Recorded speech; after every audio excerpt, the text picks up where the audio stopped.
My family begged me to bury the truth, to stay silent about my own brother's affair with my bride-to-be, all to protect his precious career. I smiled politely, nodded like the dutiful son they expected, and then calmly cast the damning video onto the living room TV for everyone to see. I'm a trauma surgeon at a level 1 center in Chicago. My entire professional life is predicated on the ability to handle catastrophic emergencies, while a human life is literally slipping away under my hands. You learn to compartmentalize. You learn to stay ice cold when the monitors are screaming, when the blood is pooling, and when everything in the room is going to absolute hell. You learn to think 3, 4, 5 steps ahead while the present moment is burning to the ground around you. That specific grueling medical training is the only thing that saved my sanity. On November 21st, I had just finished a brutal 36-hour shift. WED had a multi-car pileup on the I-90, and I had been up to my elbows in chaos. Normally, I would have been scheduled right through the week of Thanksgiving, but another attending stepped in to take my remaining hours because I had covered for him during his daughter's birth last month. They shuffled the roster and suddenly I was free. I texted my fiancée Chloe around noon, letting her know I was grabbing some coffee, but I intentionally left out the part where I was coming home early. Surprise. She didn't respond right away. I figured she was out running errands, picking up last-minute groceries, or doing whatever she'd been doing to prep for the massive Thanksgiving Eve dinner at my parents' place tomorrow. We'd been together for 5 years, engaged for 10 months. The wedding was set for early March. The $35,000 in deposits were fully paid. The downtown venue was completely booked. Her custom dress was already altered and hanging in a garment bag in our guest room. On the drive home, I stopped at a boutique florist and grabbed a massive bouquet of stargazer lilies, her absolute favorite. I was exhausted. My bones ached, but I was smiling. I was thinking about how her face would light up when I walked through the door. How we'd spend the snowy afternoon tangled up in the warm sheets before the suffocating holiday chaos officially started. I'm not usually the spontaneous surprise arrival type of guy, but I was feeling incredibly lucky. I felt like I had my entire life perfectly figured out. I had a high-paying career I was passionate about, a beautiful fiancée who I thought was my soulmate, and a close-knit family. My younger brother, Lucas, and I were supposed to watch the Bears game later that week. Everything was exactly where it was supposed to be in my universe. Then I pulled into my snow-covered driveway and saw Lucas' black Jeep parked slightly off-center. It wasn't entirely unusual. We lived about 30 minutes apart and he dropped by sometimes to borrow tools or raid my expensive bourbon collection.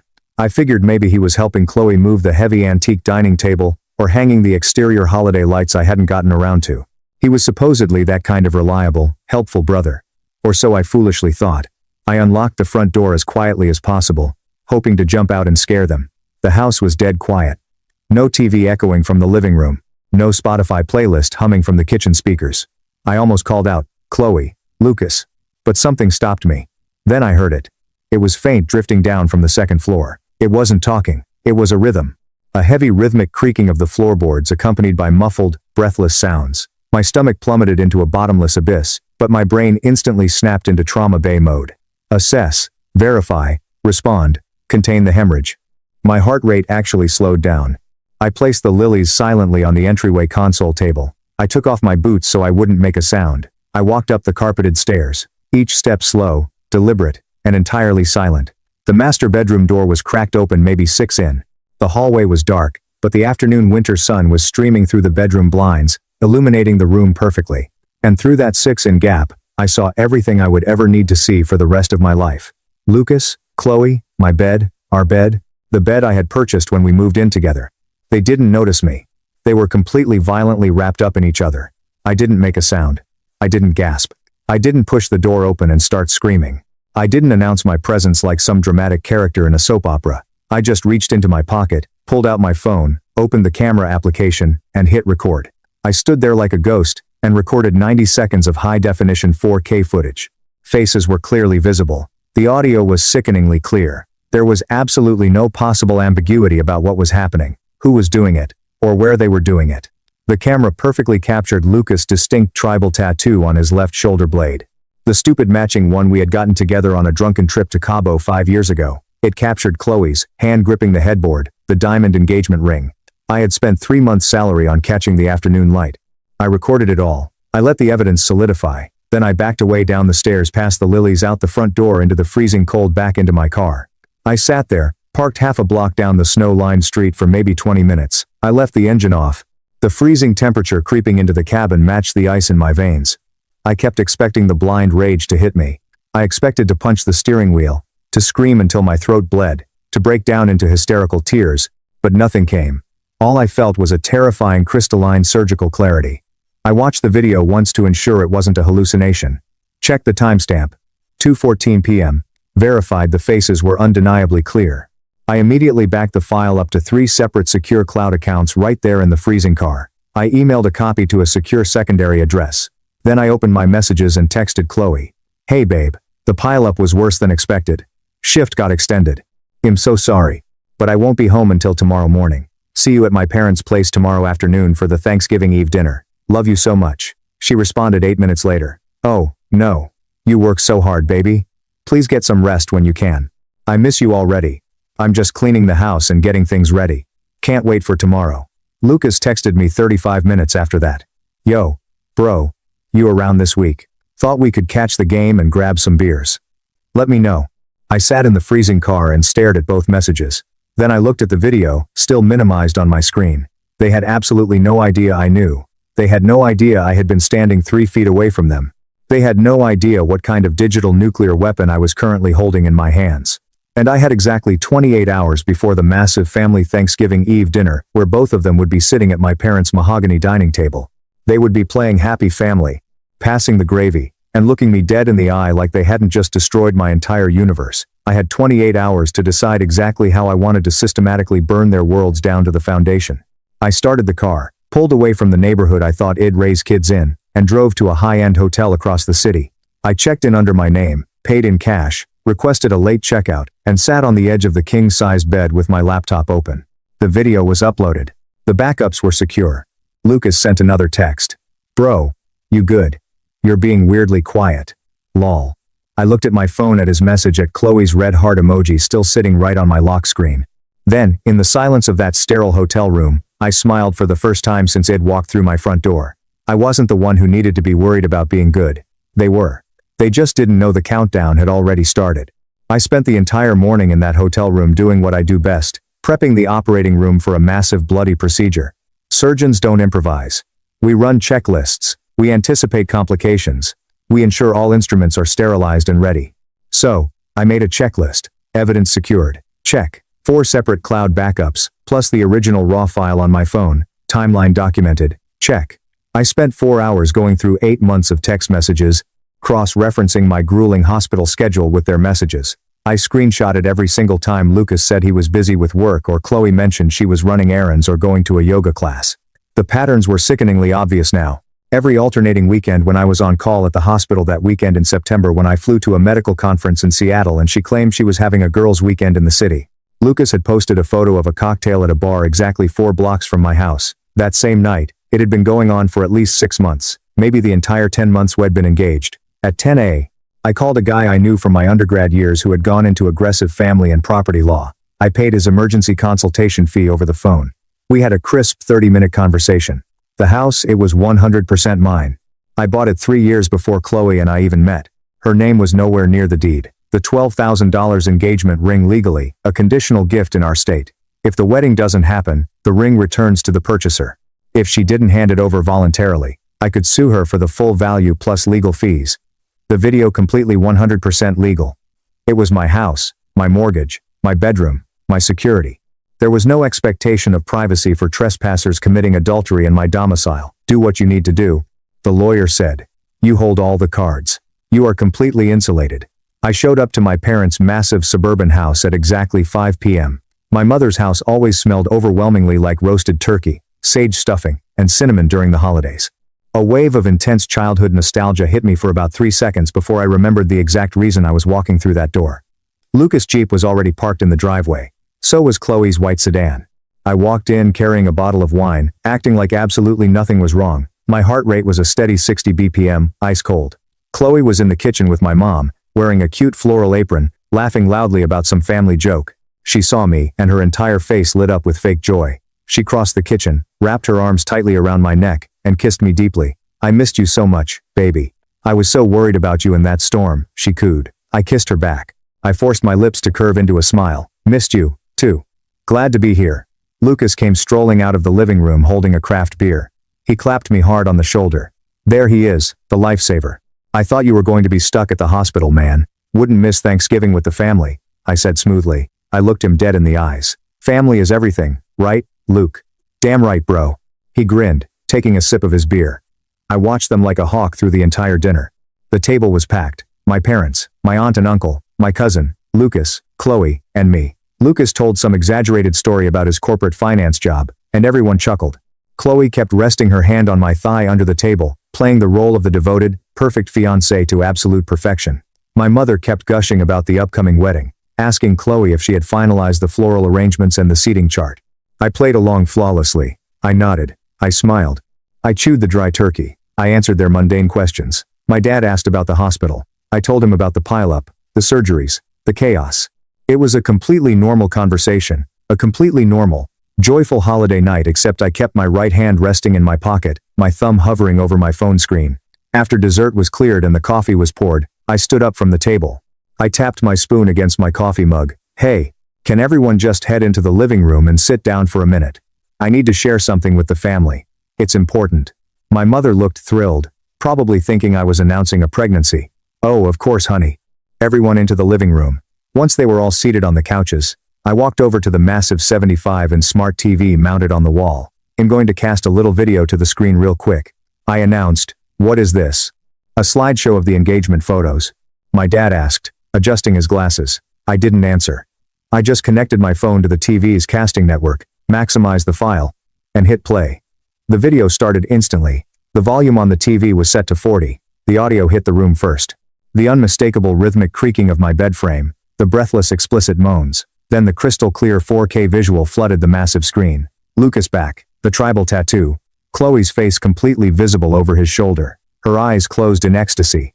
For 2 seconds, there was absolute paralyzing silence, the kind of silence that sucks the oxygen out of a room. Then Chloe screamed. She didn't just gasp, she let out a guttural, horrifying shriek. She lunged across the coffee table toward the TV, but there was nothing she could do to stop it.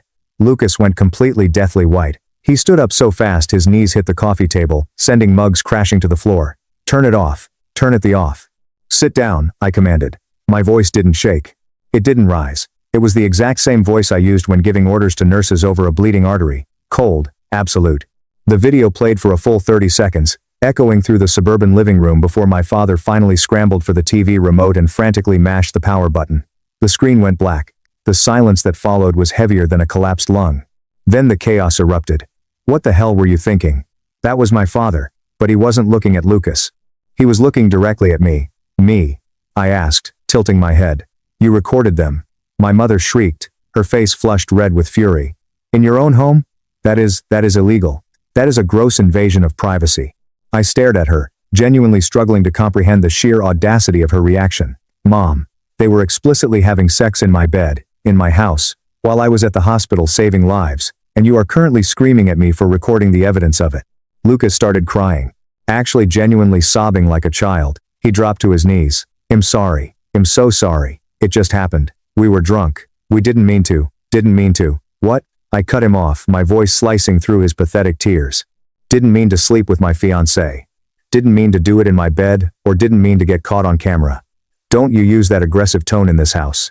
My dad snapped, pointing a trembling finger at me. Chloe was curled into a ball on the floor, sobbing hysterically into her hands. Please, baby, we can fix this. It was a one-time mistake. I was stressed about the wedding. I made a horrible mistake. How long? I asked her, my voice eerily calm. She just wailed louder. She wouldn't look at me. How long? I asked again louder. 7 months, Lucas whispered, staring at the carpet. 7 months. More than half of our engagement. While I was paying for the venue, the dress, the flowers, while she was kissing me goodbye every morning, my mother walked over, knelt down, and actually put her arm around Lucas' shaking shoulders, comforting him. These things happen, she said, her voice shaking but defensive. People make terrible mistakes. You are brothers. You do not have to blow this up and destroy everyone's lives over a mistake. Blow this up, I repeated slowly, letting the words taste like ash in my mouth. It is Thanksgiving Eve, my dad yelled, his face purple. You are going to ruin the entire holiday for the family. Could you not have kept this private, handled it quietly after the weekend? You had to ambush us like a psychopath. I looked around the room. My aunt and uncle were sitting frozen on the love seat, looking absolutely horrified, but remaining completely silent. My mother was actively rubbing the back of the man who had been sleeping with my future wife. My father was glaring at me like I had just committed murder. Chloe was weeping on the floor. Not a single person in that room was on my side. Not one. I was the victim of a devastating 7-month betrayal, and they were treating me like the villain for exposing it. You want me to keep this private? I said, my voice dropping to a whisper that commanded the room. So we could all wake up tomorrow, carve the turkey, smile for family photos, and pretend nothing happened. All to protect Lucas' fragile feelings. He is your brother. My mother cried. He is family. Are you really going to throw away your own flesh and blood over a girl? I felt something fundamental snap inside my chest. It wasn't sadness. It wasn't grief. It was the final liberating breaking of chains I didn't know I was wearing. I'm not throwing away anything, I said, buttoning my coat. You all already did. I turned and walked toward the front door. Don't be dramatic, my dad barked, following me into the hallway. Sit back down. We are going to talk about this like adults. We can get through this as a family. No, I said, opening the heavy oak door and letting the freezing snow blow into the entryway. We won't. I walked out into the cold night. Behind me, I could hear my mother screaming, something about me being a selfish bastard, about me tearing the family apart over my own ego. I got into my SUV. I locked the doors. I pulled out my phone.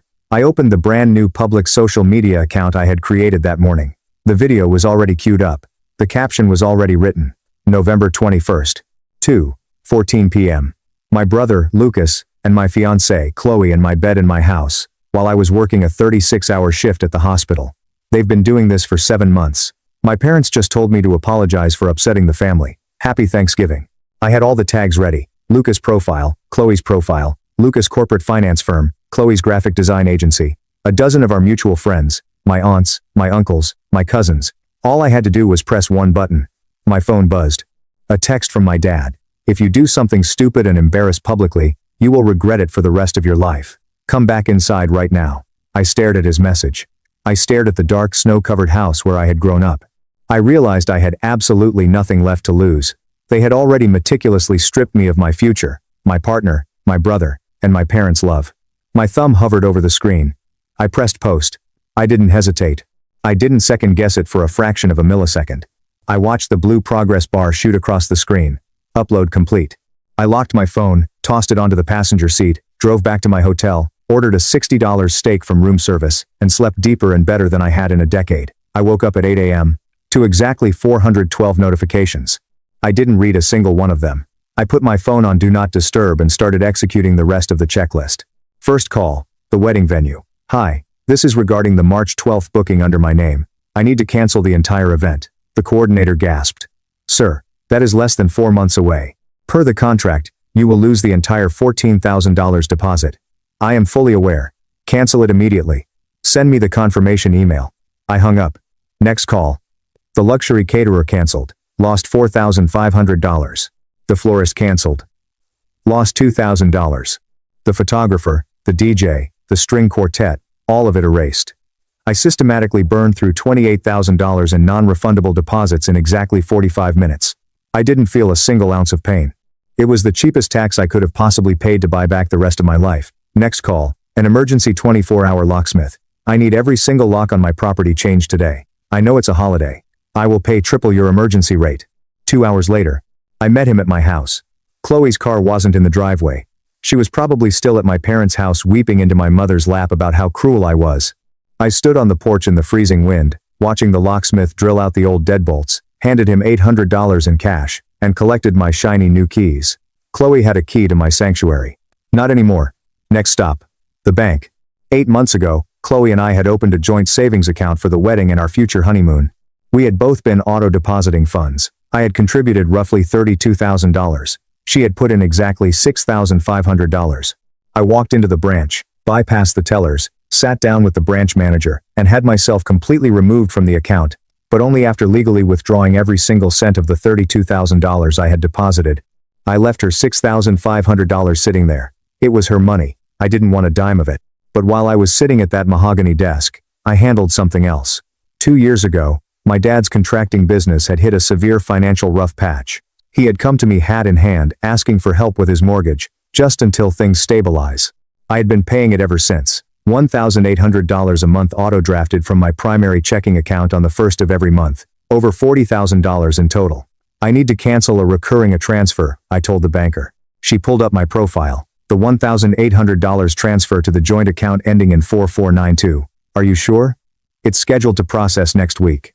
Cancel it. 8. Revoke all authorization. Effective immediately. Done. And then there was Lucas. Lucas had begged to borrow $11,000 from me last February. He claimed he had made some bad crypto investments and needed to cover his rent and car payments before he got evicted. He swore on our grandfather's grave he would pay me back in 6 months. That was 9 months ago. I had never pushed him on it because, family. I pulled up the saved text thread where he had explicitly asked for the loan and outlined the repayment terms. I screenshotted it, forwarded it to my lawyer friend with a brief note, draft a formal demand letter for immediate repayment, give him 14 days. If he doesn't wire the funds, file a lawsuit in civil court immediately. My lawyer responded in 6 minutes. Happy Thanksgiving, you absolute menace. He'll have it drafted and served by Monday. By noon, I had completely severed every single financial, legal, and physical tie I had to any of them. No more safety nets, no more bailouts, no more free rides.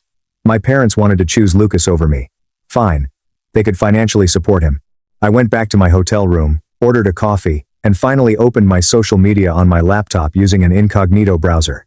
The explosion was biblical. The video had 145,000 views. It had been shared over 2,000 times. It had breached our immediate social circle and had been picked up by local Chicago gossip groups. The comments were an absolute bloodbath. His own brother put him in the dirt. The audacity of the parents to defend this is actually sickening. I know this girl. She goes to my gym. Absolute trash. People were aggressively tagging Lucas' girlfriend, Mia. Oh right. I had almost forgotten about Mia. She had been dating Lucas for 3 years. She was a sweetheart, an elementary school teacher. The comments were tagging her relentlessly, telling her to wake up and watch the video. Someone had tagged the official corporate account of Lucas' finance firm. Someone else had linked Chloe's professional LinkedIn and her freelance graphic design portfolio right in the top comments. I closed the laptop. A very tiny, irrational part of my brain wondered if I had gone too far. If I had dropped a nuclear bomb on an ant hill, if I should have just quietly packed my things, canceled the wedding, and walked away like a bigger person. Then I remembered the image of my mother rubbing Lucas back while he cried about getting caught. I remembered my father calling me dramatic, and ordering me to sit down and protect the family image. I remembered the 7 months of lies, the fake smiles, the stolen money. I didn't go too far. I went exactly far enough. I spent the rest of the weekend entirely off the grid. I drove up to Wisconsin, rented a cabin, chopped wood, drank good whiskey, and let the toxic radiation of my old life burn itself out miles away. When I finally turned my phone back on the following Tuesday, the wreckage was absolute. I met my cousin David for a beer. He was the only family member who had reached out to actually check on my mental health rather than scream at me. It's a bloodbath. Man. David told me, shaking his head in disbelief as we sat in the booth. You completely leveled them. He gave me the rundown. Lucas had been fired. His corporate finance firm had a strict morals and public conduct clause in their contracts. Having a viral video of yourself explicitly betraying your own brother while your employer is tagged in the comments apparently violates that clause. They terminated him on Monday morning. Mia had seen the video on Thanksgiving Day. According to David, she drove to my parents' house, walked right through the front door during their miserable, tense turkey dinner, threw the promise ring Lucas had given her directly at his face, spit on his shoes, and walked out without saying a single word. She blocked him on everything. Chloe had gone completely scorched earth on her own digital footprint. Every social media account, her LinkedIn, her business website deleted, wiped from the internet. She had packed whatever fit in her sedan and fled back to her hometown in Ohio to live in her childhood bedroom. Her freelance clients had dropped her after the video circulated in her professional circles. And your parents? David asked, looking at me cautiously. They are losing their minds. Your dad missed his mortgage payment because your auto draft didn't hit. He called the bank screaming and they told him you revoked it. Hez telling everyone who will listen that you are a vindictive psychopath. Let him, I said, taking a sip of my beer. The truth doesn't need me to defend it. The video speaks for itself. There's something else, David said, his voice dropping lower. He looked genuinely uncomfortable. I wasn't going to tell you, but you need to know. Tell me. David took a deep breath. The reason your parents were so desperate to keep it quiet. The reason they wanted you to forgive her and just go through with the wedding. My surgeon brain kicked in. The puzzle pieces suddenly started rearranging themselves. The panic in my mother's eyes, the desperation to keep the family together. She's pregnant, I said flatly. David's eyes widened. How did you know? I'm a doctor, David. And I know human nature. Who's the father? That's the thing. David grimaced. Chloe swore up and down it was yours. She told your mom about the pregnancy a week before Thanksgiving. Your parents knew she was sleeping with Lucas. They apparently caught them making out in the driveway back in August, but they wanted you to marry her anyway. Why?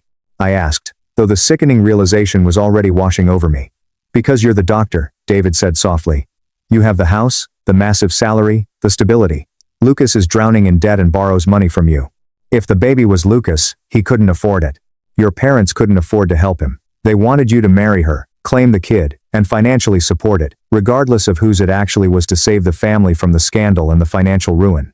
The sheer unadulterated evil of that logic actually took my breath away for a second. My own parents were willing to trick me into raising my brother's bastard child, trapping me in a fraudulent marriage for 18 years, just to protect their golden boy from the consequences of his actions, and to protect their own wallets. Did she get a paternity test? I asked, my voice terrifyingly calm. Yeah. David nodded. When she went back to Ohio, her parents forced her to get a prenatal DNA test because Lucas was denying it. The results came back yesterday, and it's Lucas' 99.9% match. I actually laughed. I leaned back in the booth and laughed until my chest ached. It was the most beautiful poetic justice the universe could have possibly delivered. Lucas, who had just lost his six-figure job, who was being sued by my lawyer for $11,000, who had been dumped by his long-term girlfriend, and who was currently living in my parents' basement, was now going to be a father.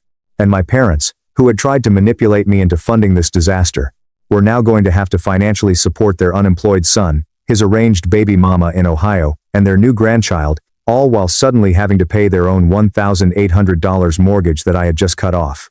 They had dug their own graves, jumped in, and handed me the shovel to bury them. Months passed. Winter turned into spring. The season I was supposed to get married came and went, and I didn't feel a single shred of sadness. My lawyer successfully sued Lucas. He didn't even bother to show up to the civil court hearing. I won a default judgment for the full $11,000 plus legal fees. I immediately filed to have his wages garnished, ensuring that whenever he finally managed to find a new job, I would be taking a cut of his paycheck every single week until the debt was settled. I framed the court judgment and hung it in my home office. It serves as a beautiful daily reminder that some debts are never forgiven. Chloe's lawyer mailed the engagement ring back to me in late February. No note, no apology, just the velvet box. I took it to a jeweler, sold it for $8,000, and used the money to book a 2-week solo first-class trip to Japan. I ate Wagyu beef in Tokyo, hiked near Mount Fuji, and felt the last remaining remnants of my old life evaporate into the mountain air. My parents tried to reach out exactly once. In April, my mother showed up on my front porch unannounced, crying hysterically. I opened the door, leaving the heavy security chain attached. Please, she sobbed, pressing her face to the gap in the door. Please, honey, we are drowning. Lucas can't find work. His reputation is ruined. Chloe's parents are threatening him for child support. The bank is threatening to foreclose on our house. We need help. You're our son. Your family. I looked at the woman who had birthed me. The woman who had actively conspired to trap me in a fraudulent marriage to raise my brother's child. I felt absolutely nothing. No pity. No anger. Just a profound clinical emptiness. You chose your son, I said softly. Now you get to feed him. I closed the door, locked the deadbolt, and went back to cooking my dinner. I blocked her number. I blocked my father's number. I installed security cameras around the perimeter of my property, and sent a formal cease and desist letter to their address, threatening police involvement for trespassing if they ever stepped foot on my property again. It has been exactly 1 year since that snowy November afternoon. I am 34 years old and my life is completely unrecognizable in the best way possible. I sold the house. It held too many ghosts. I used the equity to buy a massive ultra-modern penthouse condo overlooking Lake Michigan. It is sterile, clean, and entirely mine. No compromises, no shared spaces, just my sanctuary. I am thriving at the hospital. I was promoted to chief of trauma surgery in September. My focus is absolute. I've started dating again. Nothing serious at first, just testing the waters. But recently, I've been seeing a pediatric oncologist named Elena. She is brilliant, fiercely independent, and carries zero drama. I told her the entire story of my past on our 4th date. I laid all the cards on the table. She listened quietly, sipping her wine, and then looked at me and said, "It sounds like you excised a malignant tumor before it could metastasize and kill you. Good surgeon." I knew right then she was a keeper. I heard through the grapevine David still gives me unsolicited updates occasionally that Lucas is currently working the night shift at a warehouse just outside the city. He has to pay 20% of his meager paycheck to me for the lawsuit judgment, and another massive chunk goes directly to Ohio for child support. He looks 10 years older, hollowed out, and miserable. Chloe had a baby boy in August. She is working as a receptionist at a dental office in Ohio, living with her parents, permanently tied to a man who ruined her life, and raising a child in the shadow of a viral scandal she can never escape. My parents are supposedly working part-time retail jobs in their 60s to afford the mortgage I used to pay for them. Completely alienated from the rest of the extended family who saw the video and learned the truth about their attempted cover-up, they all made their choices. They chose deception over loyalty. They chose comfort over accountability. They chose my brother over me. Some people ask me, if I ever regret pressing that post button, if I ever feel guilty for burning their lives to the ground, my answer is always the same. I didn't burn their lives down. I just turned on the lights so everyone could see the fire they had already started. I am free and I have never slept.